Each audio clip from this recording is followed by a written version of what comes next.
السلام علیکم ورحمۃ اللہ وبرکاتہ۔ عزیز طالبات، امید ہے آپ سب خیر و عافیت کے ساتھ ہوں گے۔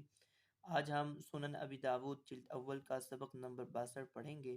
باب فی تزویج الصغار، نابالغ لڑکی کا نکاح کر دینا، اس کا بیان۔ سبق شروع کرنے سے پہلے درود شریف پڑھ لیں۔ اللہم صلی علی محمد وانزل المقعد المقرب عندک یوم القیامہ۔ اب ہم سبق کا آغاز کرتے ہیں۔ بسم اللہ الرحمن الرحیم۔ باب فی تزویج الصغار، نابالغ لڑکی کا نکاح کرا دینا جائز ہے۔ وبه قال حدثنا سليمان بن حرب وابو كامل قال حدثنا حماد بن زيد عن هشام بن عروة عن أبيه عن عائشة رضي الله عنها قالت تزوجني رسول الله صلى الله عليه وسلم وأنا بنت 7، قال سليمان أو 6، ودخل بي وأنا بنت 9۔ جی، حضرت عائشہ صدیقہ رضی اللہ تعالیٰ عنہ سے روایت ہے، جب رسول اللہ صلی اللہ علیہ وسلم نے مجھ سے نکاح کیا اس وقت میری عمر 7 برس کی تھی۔ اور جبکہ سلیمان کی روایت کے مطابق 6 سال تھی۔ وَدَخَلَ بِي وَأَنَا بِنْتُ 9، اور جب آپ صلی اللہ علیہ وسلم نے مجھ سے صحبت کی، یعنی جب میری رخصتی ہوئی تھی تب میری عمر 9 سال تھی۔ یعنی کہ نکاح کے وقت عمر 6 برس تھی اور رخصتی کے وقت حضرت عائشہ فرماتی کہ میری عمر 9 برس تھی۔ باب فی المقام عند البکری، باکرہ عورت سے نکاح کرے تو اس کے پاس کتنے دن ٹھہرے، اس کا بیان۔ عن ام سلمۃ ان رسول اللہ صلی اللہ علیہ وسلم لما تزوج ام سلمۃ اقام عندها 3 ثم قال ليس بك على اهلك هوان ان شئت سبعت لك وان سبعت لك سبعت لنسائي۔ حضرت ام سلمہ رضی اللہ تعالی عنہ سے روایت ہے کہ رسول اللہ صلی اللہ علیہ وسلم نے جب ام سلمہ سے نکاح کیا تو وہ فرماتی ہیں کہ رسول اللہ صلی اللہ علیہ وسلم ان کے ہاں 3 راتیں ٹھہرے۔ پھر آپ صلی اللہ علیہ وسلم نے فرمایا لیس بکی علی اہلکی ہوان ان شئت سبعت لکی، کہ پھر آپ صلی اللہ علیہ وسلم نے فرمایا تمہارے پاس میرا ٹھہرنا 3 راتیں ہی تھا۔ لیس بکی علی اہلک ہوان، اس میں تمہارے یا تمہارے قبیلے کی رسوائی کی کوئی بات نہیں ہے۔ ان شئت سبعت لکی، اگر تم چاہو تو میں تمہارے پاس 7 رات تک ٹھہر سکتا ہوں، مگر اس صورت میں دوسری بیویوں کے پاس بھی 7 راتیں گزاروں گا۔ لرعایت العدل، عدل کی اور انصاف کی رعایت کرتے ہوئے، کیونکہ بیویوں کے درمیان عدل ضروری ہے، اس طرح میں اور بیویوں کے پاس بھی 7 راتیں ٹھہروں گا۔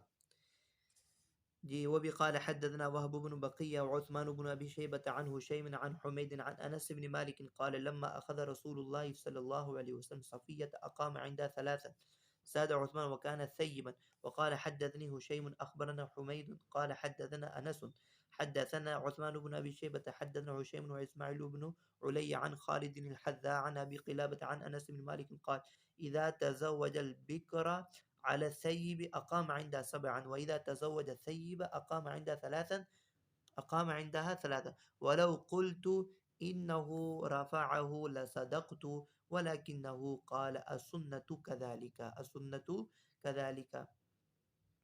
جی، اوپر والی روایت حضرت انس بن مالک رضی اللہ تعالیٰ عنہ سے روایت ہے کہ رسول اللہ صلی اللہ علیہ وسلم نے جب حضرت صفیہ کے ساتھ نکاح کیا تو آپ ان کے پاس 3 رات ٹھہرے۔ عثمان نے اپنی روایت میں اضافہ کیا ہے کہ وہ سیبہ تھیں، اور دوسری جو روایت حضرت انس بن مالک سے روایت ہے کہ فرماتے ہیں کہ سیبہ عورت کے نکاح میں ہوتے ہوئے اگر کوئی شخص باکرہ کنواری عورت سے نکاح کرے تو وہ اس کنواری کے ہاں 7 رات ٹھہرے، اور جب وہ سیبہ سے نکاح کرے تو اس کے پاس 3 راتیں ٹھہرے، یعنی کہ پہلی 3 راتیں اس کے پاس ٹھہرے، اس کے بعد سب کے پاس برابر رہا کرے۔ راوی نے کہا کہ اگر میں یہ کہوں کہ اس نے اس حدیث کو مرفوع کیا تو سچ ہے، مگر انہوں نے کہا یہ سنت ہے۔ ان احادیث سے معلوم ہوا اگر کوئی شخص دوسرا یا تیسرا نکاح کنواری لڑکی سے کرتا ہے تو پہلی 7 راتیں اس کنواری لڑکی کے ساتھ گزارنا یہ اس کا حق ہے، اور پھر وہ دوسری بیگمات کے ساتھ انصاف کے مطابق، تقاضوں کے مطابق وہ 7 راتیں ان کے ساتھ ٹھہرے، اور پھر وہ جیسے باری آپس کی طے ہو جائے ویسے وہ اپنی باری کے ساتھ راتیں ان بیگمات کے ساتھ گزارا کرے۔ اور اگر وہ نئی منکوحہ عورت وہ طیبہ ہے تو اس کے ساتھ پہلی 3 راتیں گزارنا یہ اس کا حق ہے، اور وہ 3 راتوں کے بعد دوسری بیگمات کے ساتھ باری باری 3 راتیں گزار کر پھر اس کے ساتھ وہ باری کے مطابق وہ رات کا قیام کرے گا۔ جی اگلا ترجمۃ الباب ہے، باب فی الرجل یدخل بامرأتی قبل ان ینقدہا۔ جی جب کوئی شخص کسی عورت سے نکاح کرے تو صحبت کرنے سے پہلے اس کو کچھ نہ کچھ ضرور دے، اس کا بیان۔ باب فی الرجل یدخل بامرأتی قبل ان ینقدہا، عن عكرمة عن ابن عباس قال لما تزوج علي فاطمة قال له رسول الله صلى الله عليه وسلم أعطيها شيئا، قال ما عندي شيء، قال أين درعك الحطمية۔ حضرت عبداللہ بن عباس سے روایت ہے کہ جب حضرت علی نے حضرت فاطمہ رضی اللہ تعالی عنہ سے نکاح کیا تو رسول اللہ نے حضرت علی سے کہا فاطمہ کو کچھ دو۔ حضرت علی نے کہا کہ میرے پاس تو کچھ نہیں ہے۔ آپ نے فرمایا تمہاری حطمی زرہ کہاں گئی، تمہاری حطمی زرہ کہاں گئی۔ جی اگلی روایت ہے، وبی قال حدثنا کثیر بن عبید الحمصي حدثنا أبو حيوة عن شعيب يعني ابن أبي حمزة حدثني غيلان بن أنس حدثني محمد بن عبد الرحمن بن ثوبان عن رجل من أصحاب النبي صلى الله عليه وسلم أن علي رضي الله عنه لما تزوج فاطمة بنت رسول الله صلى الله عليه وسلم رضي الله عنها أراد أن يدخل بها فمنعه رسول الله حتى يعطيها شيئا، فقال يا رسول الله ليس لي شيء، فقال له النبي صلى الله عليه وسلم أعطيها درعك، فأعطاها درعه ثم دخل بها۔ جی آپ کے اصحاب میں سے ایک شخص سے روایت ہے کہ حضرت علی نے حضرت صلی اللہ علیہ وسلم کی صاحبزادی حضرت فاطمہ سے نکاح کیا۔ جب حضرت علی نے حضرت فاطمہ کے ساتھ صحبت کرنا چاہی تو رسول اللہ نے ان کو منع فرما دیا تا وقت کہ وہ پہلے حضرت فاطمہ کو کچھ دے دیں۔ حضرت علی نے کہا یا رسول اللہ میرے پاس تو کچھ نہیں ہے۔ آپ نے ان سے فرمایا اپنی زرہ ہی دے دو، تو پھر حضرت علی نے حضرت فاطمہ رضی اللہ تعالیٰ عنہ کو اپنی زرہ دی اور ان سے ہم بستر ہوئے۔ وبه قال حدثنا كثير يعني ابن عبيد اخبرنا ابو حيوة عن شعيب عن غيلان عن إكرمة عن ابن عباس مثله۔ حضرت ابن عباس سے بھی اسی طرح روایت مروی ہے۔ عن عائشة رضی اللہ تعالی عنہ قالت امرني رسول الله صلی اللہ علیہ وسلم ان ادخل امرأة على زوجها قبل ان يعطيها شيئا۔ جی حضرت عائشہ صدیقہ رضی اللہ تعالی عنہ سے روایت ہے کہ مجھے رسول اللہ صلی اللہ علیہ وسلم نے ایک عورت کو اس کے شوہر کے پاس پہنچا دینے کا حکم فرمایا قبل اس کے کہ اس کے خاوند نے اس کو کچھ دیا ہو۔ بین السطور لکھا ہے فدل ذلك علی الجواز، یہ بیان جواز پر دلالت کرتا ہے، یعنی کہ قبل صحبت کے کچھ دے دینا یہ مستحب ہے اور بہتر ہے، لیکن اگر وہ صحبت اور ہم بستر ہونے سے پہلے کچھ عطا نہیں کرتا، کوئی ہدیہ وغیرہ نہیں بھی دیتا تو تب بھی جائز ہے، کوئی قباحت نہیں ہے۔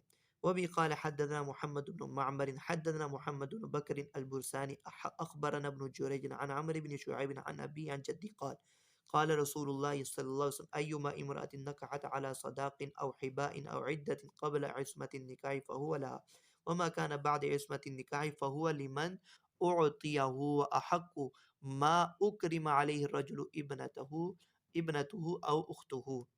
جی حضرت عامر بن شعیب اپنے والد سے اور وہ ان کے دادا سے روایت کرتے ہیں رسول اللہ صلی اللہ علیہ وسلم نے یہ فرمایا کہ جس عورت نے ایک مہر پر یا ہدیے پر یا شوہر کے کسی وعدے پر نکاح کیا فہو لہا، تو وہ اس عورت کو دینا ہوگا۔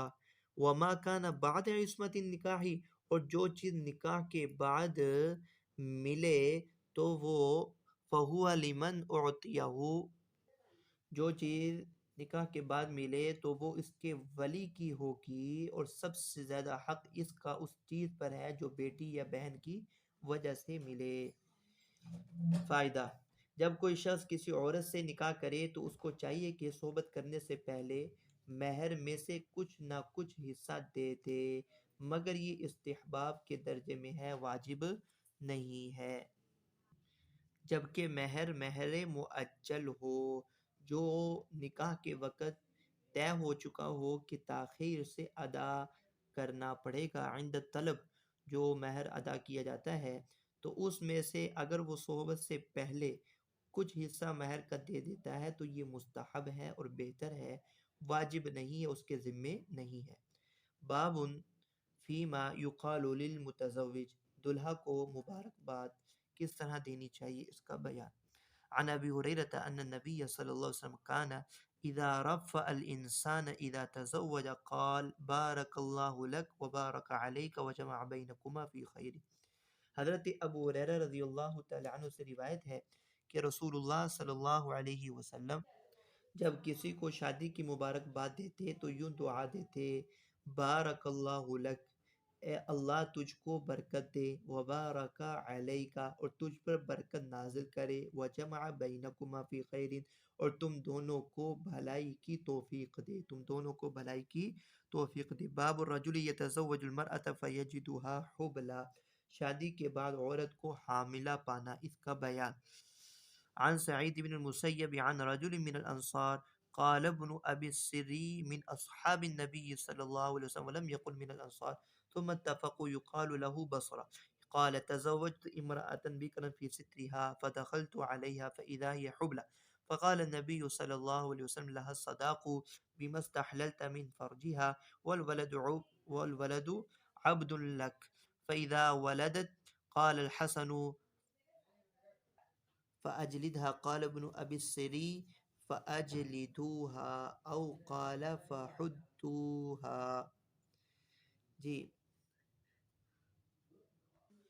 بصرہ نامی ایک انصاری صحابی سے روایت ہے کہ میں نے ایک پردہ نشین اور باکرہ عورت سے شادی کی، تزوجت امرأة بکرا فی ستریہ، پردہ نشین باکرہ عورت سے شادی کی، جب میں اس کے پاس گیا تو اس کو حاملہ پایا۔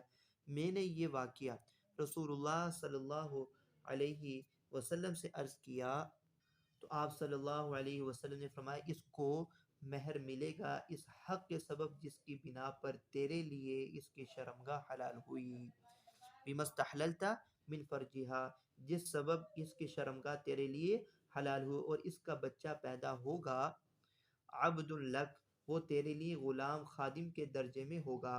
پھر جب وہ عورت بچہ جن چکی تو اس کو کوڑے مار، یا فرمایا اس کے کوڑے مار، یا فرمایا اس کو گرفتار کرو۔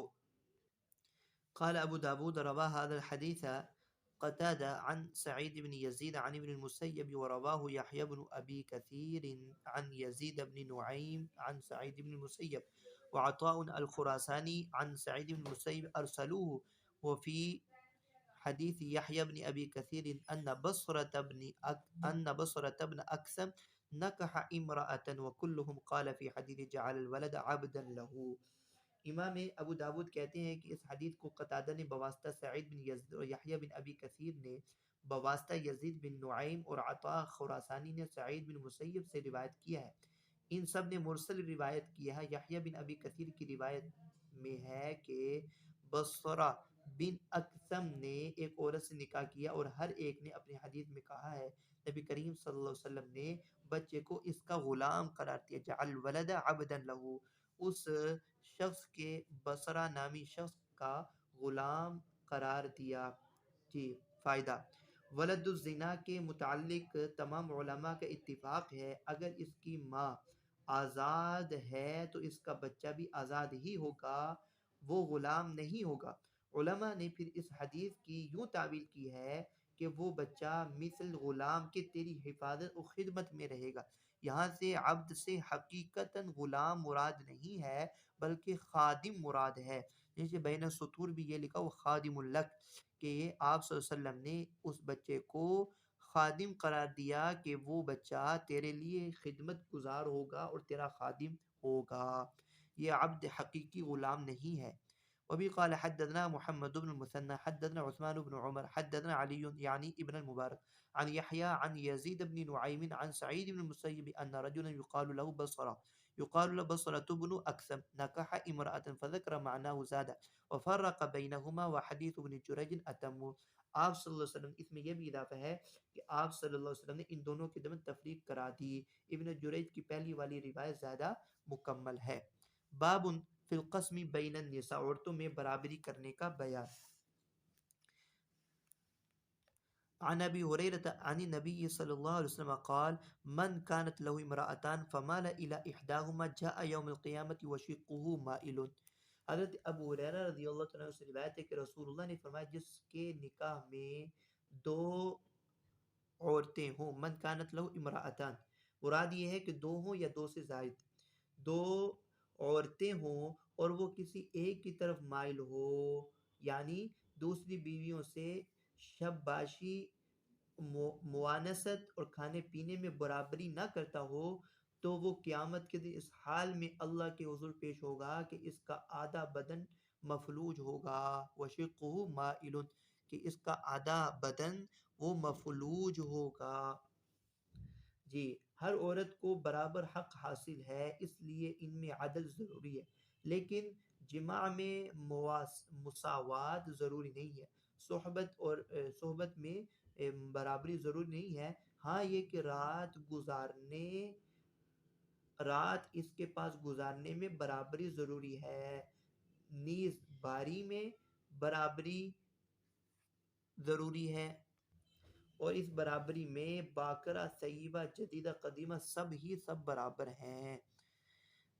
اگلی روایت عن عائشہ رضی اللہ عنہ قالت كان رسول اللہ صلی اللہ علیہ وسلم يقسم فيعدل ويقول اللهم هذا قسمي فيما املك فلا تلمني فيما تملك ولا املك يعني القلب. حضرت عائشہ رضی اللہ تعالیٰ عنہ سے روایت ہے کہ رسول اللہ جب ازواج مطہرات میں دن تقسیم کرتے تو عدل کیا کرتے تھے. یقسمو، جب تقسیم کیا کرتے تھے تو عدل انصاف کیا کرتے تھے اور فرماتے اے اللہ یہ میری تقسیم ہے اس چیز میں جس کا میں مالک ہوں، سو جس چیز کے آپ مالک ہیں اور میں اس کا مالک نہیں ہوں اس میں آپ مجھ سے ملامت نہ کیجیے، ملامت مواخذہ نہ کیجیے.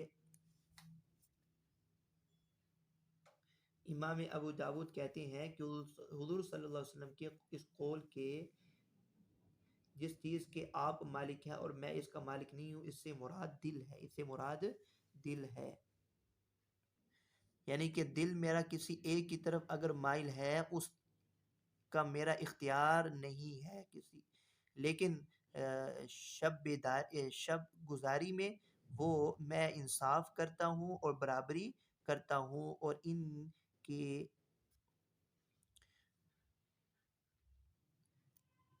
دل جوئی اور خبر گیری میں برابری کرتا ہوں. قلبی رجحان پر کس کے اختیار نہیں ہے، اس لیے فطری طور پر کسی بیوی سے محبت کم اور کسی سے زیادہ ہوگی. عدل اور مساوات جس چیز میں ضروری ہے وہ ہے جس میں انسان اپنے فعل کا مالک ہے، مثلا شب باشی، دل جوئی اور خبر گیری وغیرہ وغیرہ. جی، اگلی روایت بھی حضرت عائشہ صدیقہ رضی اللہ تعالیٰ عنہ سے ہے. عن ہشام بن عروة عن ابی قالت عن هشام بن عروة عن أبي قال قالت عائشة يا ابن أختي كان رسول الله صلى الله عليه وسلم لا يفضل بعضنا على بعض في القسم من مكثه عندنا وكان قل يوم إلا وهو يطوف علينا جميعا فيدنو من كل امرأة من غير مسيس حتى يبلغ إلى التي هو يومها فيبيت عندها. ولقد قالت سودة بنت زمع حين أسنت فرقت أن يفارقها رسول الله صلى الله عليه وسلم يا رسول الله يومي لعائشة فقبل ذلك رسول الله منها. قالت نقول في ذلك أنزل الله عز وجل وفي أشباهها أراه. قال وإن امرأة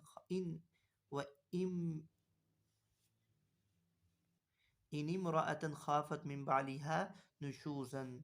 جی، حضرت عروہ سے روایت ہے کہ حضرت عائشہ صدیقہ رضی اللہ تعالیٰ عنہ نے فرمایا، اے بانجے، رسول اللہ اپنی ازواج کو تقسیم میں، یعنی ہمارے پاس رہنے میں، ایک دوسرے پر فوقیت نہیں دیا کرتے تھے بلکہ برابری کرتے تھے، اور ایسا دن کبھی کبھی آتا تھا کہ جب آپ ہم سب کے پاس تشریف نہ لاتے ہوں اور ہر ایک سے قربت نہ کرتے ہوں بجز جماع کے، یہاں تک کہ آپ جب اس بیوی کے پاس پہنچتے جس کی باری ہوتی تو رات میں اس کے پاس رہتے۔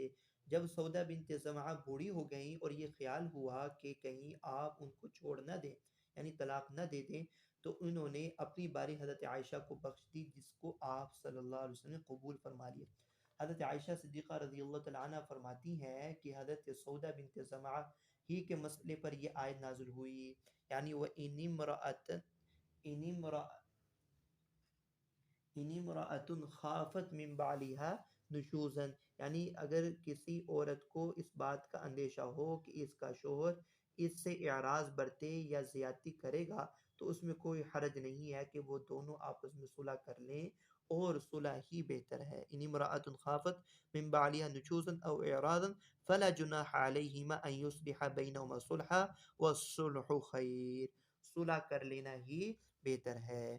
وبه قال حدثنا يحيى بن معين ومحمد بن عيسى المعنى قال حدثنا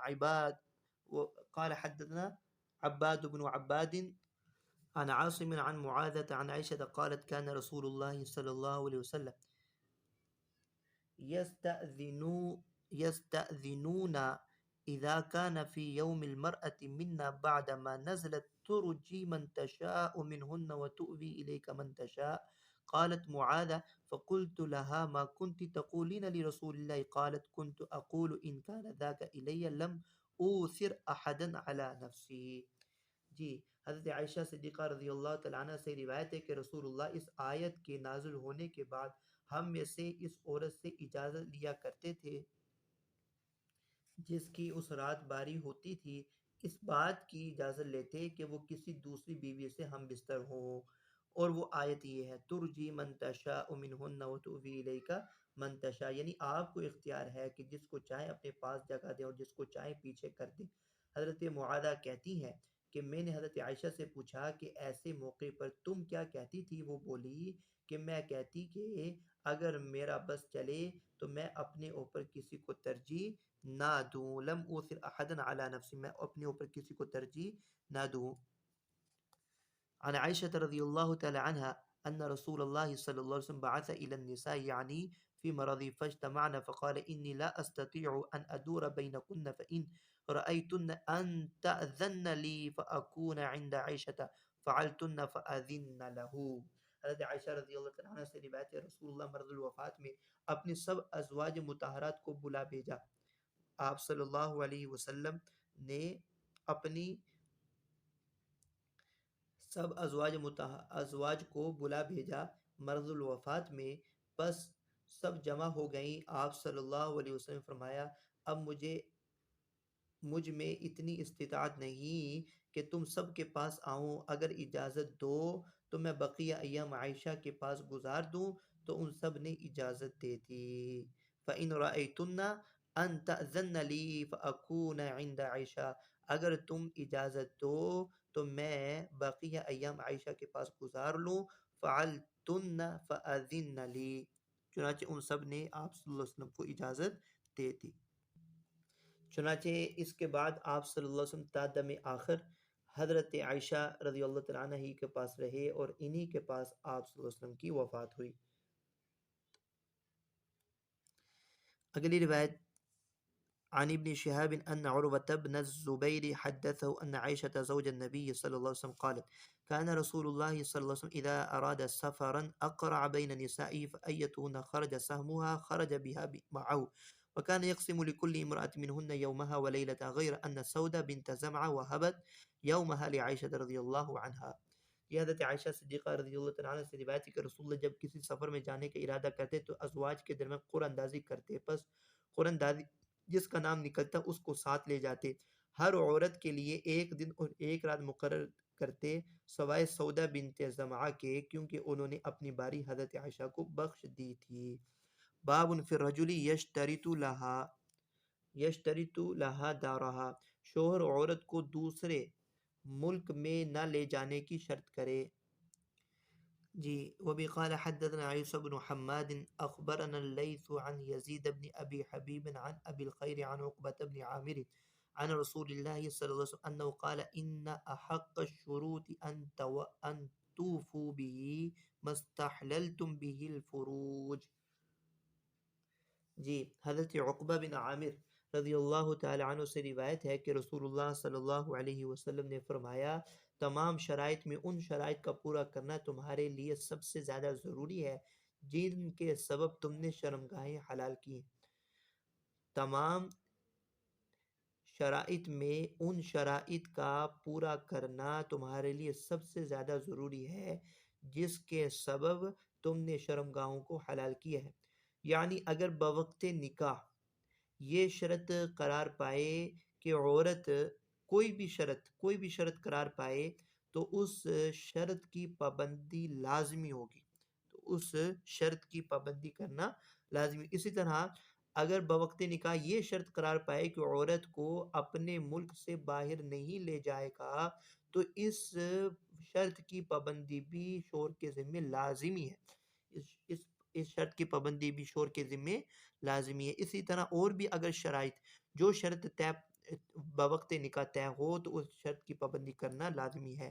اس حدیث سے یہی بات ثابت ہوتی ہے کہ آپ صلی اللہ علیہ وسلم نے فرمایا کہ تمام شرائط میں ان شرائط کا پورا کرنا سب سے زیادہ ضروری اور لازمی ہے جن کے سبب تم شرمگاہوں کو حلال کرتے ہو۔ باب فی حق الزوج علی المرأة، عورت پر شوہر کے حقوق۔ جی عن قیس بن سعد قال اتیت الحیرہ فرأیتهم یسجدون لمرزبان لهم فرأيتهم يسجدون لمرزبان لهم فقلت رسول الله صلى الله عليه وسلم أحق أن يسجد له قال فأتيت النبي صلى الله عليه وسلم فقلت إني أتيت الحيرة فرأيتهم يسجدون لمرزبان لهم فأنت يا رسول الله أحق أن نسجد لك قال أرأيت لو مرر بقبري أكنت تسجد له قلت لا قال فلا تفعلوا لو كنت آمر أحدا أن يسجد لأحد لأمرت النساء أن يسجدن لأزواجهن لما جعل الله لهم عليهن من الحق۔ جی حضرت قیس بن سعد رضی اللہ تعالی عنہ سے روایت ہے کہ میں حیرہ میں آیا، کوفہ کے قریب ایک جگہ کا نام ہے حیرہ۔ میں حیرہ میں آیا تو میں نے دیکھا کہ یہاں کے لوگ اپنے سردار کو تعظیم کے طور پر سجدہ کرتے ہیں۔ رأیتہم یسجدون لمرزبان لہم، کہ میں نے ان کو دیکھا کہ وہاں کے لوگ اپنے سردار کو تعظیمی سجدہ کر رہے ہیں۔ میں نے اپنے دل میں کہا کہ ان کے مقابلے میں تو رسول اللہ صلی اللہ علیہ وسلم اس بات کے زیادہ حقدار ہیں کہ ہم کو آپ صلی اللہ علیہ وسلم کو تعظیما سجدہ کیا جائے۔ احق ان یسجد لہو، آپ صلی اللہ علیہ وسلم زیادہ حقدار ہیں کہ آپ کو تعظیم سجدہ کیا جائے۔ پھر جب میں رسول اللہ کے پاس آیا تو میں نے کہا میں حیرہ گیا تھا اور میں نے وہاں کے لوگوں کو دیکھا کہ وہ اپنے سردار کو سجدہ کرتے ہیں اور آپ ان کے مقابلے میں اس بات کے زیادہ حقدار ہے کہ ہم آپ کو سجدہ کریں۔ آپ نے پوچھا کیا تو جب میری قبر پر آئے گا تو سجدہ کرے گا؟ میں نے کہا نہیں۔ تو آپ صلی اللہ علیہ وسلم نے فرمایا تو پھر زندگی میں کسی کو سجدہ نہ کرو۔ آپ صلی اللہ علیہ وسلم نے فرمایا اگر میں کسی کے لیے سجدہ کا حکم دیتا تو عورتوں کو حکم دیتا کہ وہ اپنے شوہروں کو سجدہ کیا کریں اس حق کی بنا پر جو اللہ تعالیٰ نے ان پر مقرر کیا ہے۔ فائدہ یعنی سجدہ خواہ تعظیم ہی کا کیوں نہ ہو کسی کے لیے بھی جائز نہیں ہے، یہ صرف اللہ تعالیٰ کا حق ہے۔ شریعت محمدیہ میں سجدہ تعظیمی بھی حرام ہے اور ممنوع ہے۔ جی اگلی روایت عن ابی حازم عن ابی ہریرہ عن النبی صلی اللہ علیہ وسلم قال اذا دعا الرجل امرأته الى فراشه فلم تأتيه فبات غضبان علیها لعنتها الملائکة حتى تصبح۔ حضرت ابو ہریرہ رضی اللہ تعالیٰ عنہ سے روایت ہے کہ رسول اللہ صلی اللہ علیہ وسلم نے فرمایا کہ جب کوئی شخص اپنی بیوی کو اپنے بستر پر بلاتا ہے فلم تأتی اور بیوی نہیں آتی ہے فبات غضبان علیہا اور شوہر رات بھر غصے میں ہی رات گزارتا ہے تو صبح تک فرشتے اس عورت پر لعنت کرتے ہیں. یعنی اگر بیوی بغیر کسی عذر کے شوہر کی خواہش کی تکمیل سے انکار کر دیتی ہے تو یہ موجب لعنت قرار پاتی ہے.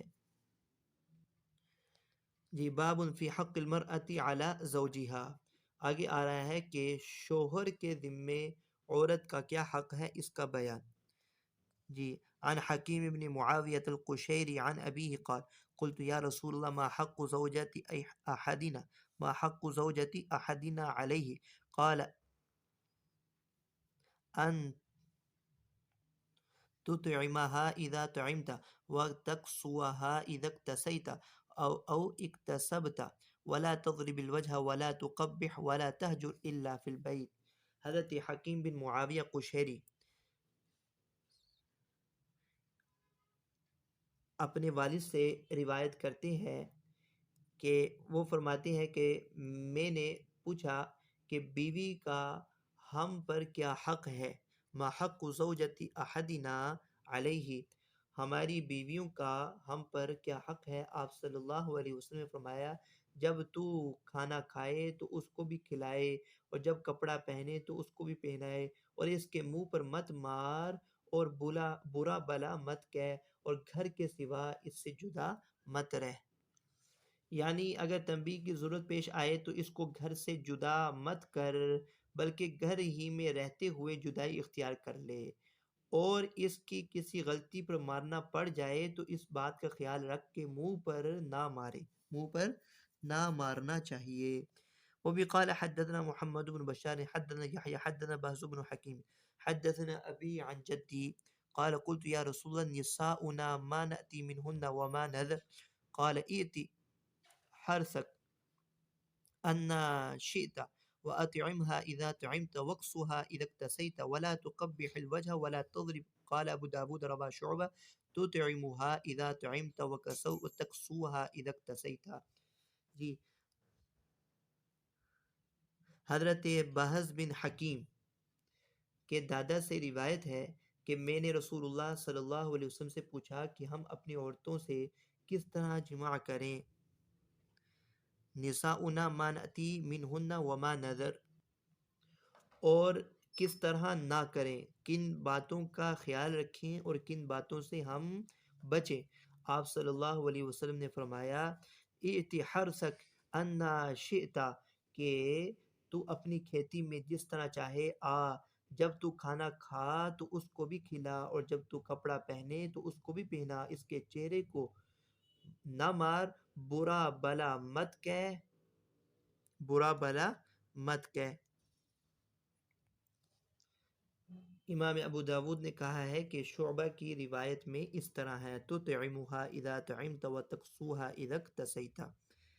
یہ اگلی روایت عن سعید بن حکیم بن معاویہ عن ابیہ عن جدہ معاویہ القشیری قال اتیت رسول اللہ صلی اللہ علیہ وسلم قال فقلت ما تقول في نسائنا قال اطعموهن مما تأكلون واكسوهن مما تكتسون ولا تضربوهن ولا تقبحوهن. حضرت معاویہ قشیری سے روایت ہے کہ میں رسول اللہ صلی اللہ علیہ وسلم کی خدمت میں حاضر ہوا اور پوچھا ہم پر عورتوں کے کیا حقوق ہیں. فرمایا جو تم کھاؤ ان کو بھی کھلاؤ، جیسا تم پہنو ان کو بھی پہناؤ، اور نہ ان کو مارو اور نہ ان کو برا بلا کہو. فائدہ: جس طرح بیوی پر شوہر کے حقوق ہیں اسی طرح شوہروں کے ذمے بھی بیوی کے بھی کچھ حقوق ہیں. شوہر کو چاہیے کہ وہ بیوی کے ساتھ حسن سلوک سے پیش آئے اور نرم برتاؤ کرے، جیسے کہ حق تعالیٰ کا ارشاد ہے عورتوں سے خوبی کے ساتھ برتاؤ کرو، خوبی کے ساتھ برتاؤ کرو. باب فی ضرب النساء، عورتوں کو مارنے کا بیان. وبی قال حدثنا موسى بن اسماعیل حدثنا حماد عن علی بن زید عن ابی حرة الرقاشی عن امه ان النبی صلی اللہ علیہ وسلم قال فإن خفتم نشوزهن فاهجروهن في المضاجع. قال حماد یعنی النکاح. حضرت ابو حرہ الرقاشی اپنے چچا سے روایت کرتے ہیں کہ رسول اللہ نے فرمایا اگر تم کو ان کی طرف سے کسی سرکشی کا اندیشہ ہو تو ان کے ساتھ سونا چھوڑ دو. فاہجروہن فی المضاجع، تو بستر کو جدا کر دو، یعنی ان کو بطور سزا اپنے سے الگ کر دو. حماد نے کہا ہے چھوڑ دو سے مراد یہ ہے کہ اس کے ساتھ جماع کرنا، وطی کرنا چھوڑ دو۔ اگر تم کو ان کی سرکشی کا اندیشہ ہو تو بطور سزا کے ان سے وطی اور صحبت کرنا چھوڑ دو۔ وبه قال حدثنا ابن أبي خلف أو أحمد بن عمرو الصرحي قال حدثنا سفيان عن الزهري عن عبد الله بن عبد الله قال ابن صرح عبيد الله بن عبد الله عن أياس بن عبد الله بن أبي ذباب قال رسول الله صلى الله عليه وسلم لا تضربوا آماء الله. فجاء عمر إلى رسول الله فقال ذئرن النساء على أزواجهن فرخص في ضربهن فأطاف بآل رسول الله نساء كثير يشكون أزواجهن. فقال النبي صلى الله عليه وسلم لقد طاف بآل محمد نساء كثير يشكون أزواجهن ليس أولئك بخياركم ليس أولئك بخياركم. جی حضرت ایاس بن عبداللہ بن ابی ذباب سے روایت ہے کہ رسول اللہ صلی اللہ علیہ وسلم فرمایا اللہ کی بندیوں کو نہ مارو، لا تضربوا آماء اللہ، اللہ تعالیٰ کی بندیوں کو نہ مارو۔ اتنے میں حضرت عمر آپ کے پاس آئے اور کہا عورتیں اپنے شوہروں پر دلیر ہو گئی ہیں، ذئرن النساء علی ازواجہن، عورتیں تو اپنے شوہروں پر دلیر ہو گئی ہیں، آپ نے مارنے کی اجازت دے دی۔ پھر بہت سی عورتیں نبی کریم صلی اللہ علیہ وسلم کے پاس جمع ہوئیں اور اپنے شوہروں کی شکایت کرنے لگیں۔ آپ صلی اللہ علیہ وسلم نے فرمایا تمہارے نبی کے پاس بہت سی عورتیں اپنے شوہروں کی شکایتیں کرتی ہیں، اور یہ فرمایا اولئک لیس اولئک بخیارکم، فرمایا کہ تم میں سے ایسے مرد اچھے نہیں ہیں کہ جو عورتوں کو کثرت کے ساتھ شدت کے ساتھ مارتے ہیں۔ جی اگلی روایت عن عبد الرحمن المسلي عن الأشعث بن قيس عن عمر بن الخطاب عن النبي صلى الله عليه وسلم قال لا يسأل الرجل فيما ضرب امرأته. حضرت عمر فاروق رضی اللہ تعالیٰ عنہ سے روایت ہے کہ رسول اللہ نے فرمایا اپنی بیوی کے مارنے میں آدمی سے مواخذہ نہیں ہوگا، بیوی کو مارنے میں آدمی سے کوئی مواخذہ، کوئی پوچھ گچھ دنیا میں نہیں ہوگی۔ باب ما یؤمر به من غض البصر، نگاہ نیچی رکھنے کا حکم، اس کا بیان۔ عن جریر قال سألت رسول اللہ عن نظرة الفجأة فقال اصرف بصرك. حضرت جریر سے روایت ہے کہ میں نے رسول اللہ صلی اللہ علیہ وسلم سے پوچھا کہ نظر فجاعت یعنی اچانک کی نگاہ کا کیا حکم ہے؟ آپ صلی اللہ علیہ وسلم نے فرمایا کہ اصرف بصرك کہ اپنی نظر کو تو پھیر لے۔ اگلی روایت عن ابن بریدہ عن ابی قال قال رسول اللہ صلی اللہ علیہ وسلم لعلی یا علی لا تتبع النظرة النظرة فإن لك الأولى وليست لك الآخرة. حضرت ابن بریدہ رضی اللہ تعالیٰ عنہ سے روایت ہے کہ رسول اللہ صلی اللہ علیہ وسلم نے حضرت علی سے فرمایا اے علی نظر کی پیروی مت کر، اس لیے کہ پہلی نظر تو جائز ہے مگر دوسری جائز نہیں ہے، یعنی کہ مسلسل نظر کو مت غیر محرم کی طرف ٹکا کر رکھ، بلکہ پہلی نظر اچانک کی وہ تیرے لیے جائز ہے، دوسری نظر جائز نہیں ہے۔ مطلب یہ ہوا غیر اختیاری طور پر، غیر ارادی طور پر کسی اجنبی عورت پر نظر پڑتی ہے تو اس پر مواخذہ تو نہیں، مگر حکم یہ ہے کہ فوراً نگاہ ہٹا لینی چاہیے، دوسری نگاہ جائز نہیں ہے۔ جی اگلی روایت ہے عن ابن مسعود قال قال رسول اللہ صلی اللہ علیہ وسلم لا تباشر المرأة المرأة لتنعتها لزوجها كأنما ينظر إليها. حضرت عبداللہ بن مسعود سے روایت ہے کہ رسول اللہ نے فرمایا کوئی عورت اپنا بدن دوسری عورت سے نہ لگائے، لا تباشر المرأة المرأة، ننگا جسم کسی دوسری عورت سے ہرگز نہ لگائے کہ اس کو اپنے شوہر سے اس طرح بیان کرتی پھرے گویا کہ وہ شوہر اس دوسری عورت کے جسم کو دیکھ رہا۔ فائدہ، نگاہ کے فساد اور اس کے نتیجہ میں اخلاقی فساد اور گھریلو بگاڑ کو بچانے کی شریعت نے حد درجہ پیش بندی کی ہے۔ یہ بھی اسی سلسلے کی ایک کڑی ہے کہ اپنے شوہر کے سامنے اجنبی عورتوں کے حسن و جمال کے تذکرے سے بھی عورتوں کو روکا ہے، دوسری عورتوں کے حسن جمال کو تذکرہ کرنے سے بھی عورتوں کو روکا گیا ہے۔ یہ ایسا ہی ہے گویا کہ وہ دوسری غیر محرم عورت کا جسم دیکھ رہا ہو۔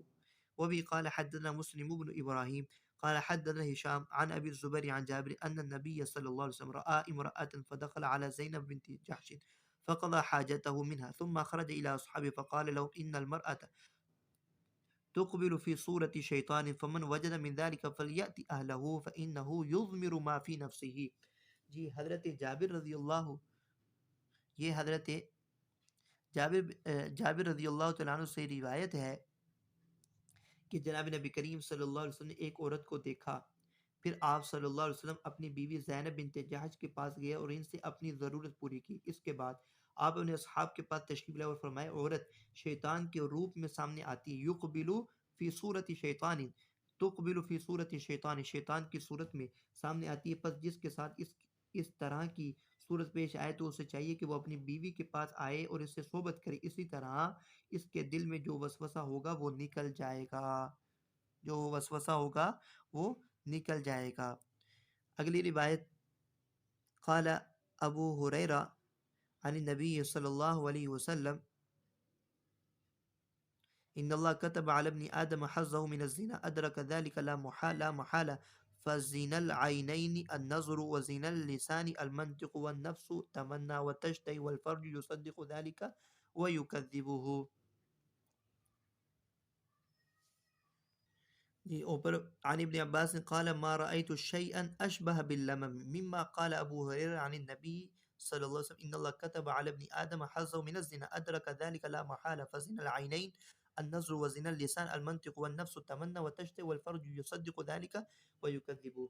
حضرت ابن عباس رضی اللہ تعالیٰ عنہ سے روایت ہے کہ میں نے کوئی گناہ صغیرہ نہ دیکھا مگر ابو ہریرہ نے جو نبی کریم صلی اللہ علیہ وسلم سے روایت کیا ہے کہ اللہ تعالیٰ نے ابن آدم کے حصے میں زنا کا جتنا حصہ لکھ دیا ہے وہ اس کو ضرور پائے گا، وہ اس کو ضرور کا ادرک ذالک لا محالہ، وہ ضرور اس کو پائے گا۔ بس آنکھوں کا زنا وہ دیکھنا ہے، زبان کا زنا وہ ایسی بے حیا گفتگو کرنا ہے، اور نفس تمنا کرتا ہے اور اس میں خواہش پیدا ہوتی ہے، شرمگاہ اس کی تصدیق یا تکذیب کر دیتی ہے، تکذیب کر دے گی یعنی زنا کو چھوڑ دے گی، اور تصدیق کر دے گی فعل زنا میں مبتلا ہو جائے گی۔ وبه قال حدثنا موسى بن اسماعيل حدثنا حماد عن سهيل بن ابي صالح عن ابي هريره ان النبي صلى الله عليه وسلم قال لكل ابن ادم حظه من الزنا بهذه القصه قال واليدان تزنيان فزناهما البطش والرجلان والرجلان تزنيان فزناهما المشي والفم يزني فزناه القبل. جی حضرت ابو ہریرہ رضی اللہ تعالیٰ عنہ سے روایت ہے کہ نبی کریم صلی اللہ علیہ وسلم فرمایا ہر آدمی کے لیے زنا کا حصہ مقرر ہے، دونوں ہاتھ بھی زنا کرتے ہیں اور ان کا زنا پکڑنا ہے، فزناہما البطش پکڑنا ہے، اور پاؤں بھی زنا کرتی ہے اور ان کا زنا چلنا ہے، منہ بھی زنا کرتے ہیں اور ان کا زنا بوسہ لینا ہے۔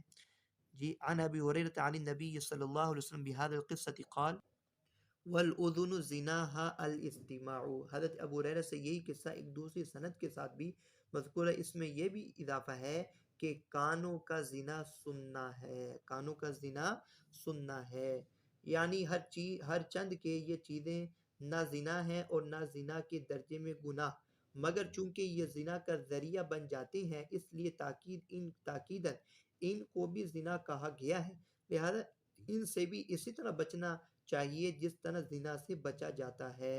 اگر یہ احتیاط نہ برتی جائے گی تو حقیقی زنا کا صدور ہو کر رہتا ہے، اس لیے ان آنکھوں، کانوں، زبان،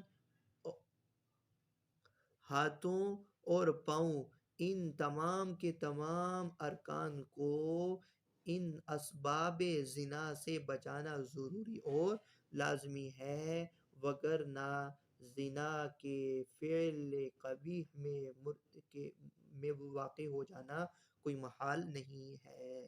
یہاں تک آج ہمارا سبق تھا۔ السلام علیکم ورحمۃ اللہ وبرکاتہ۔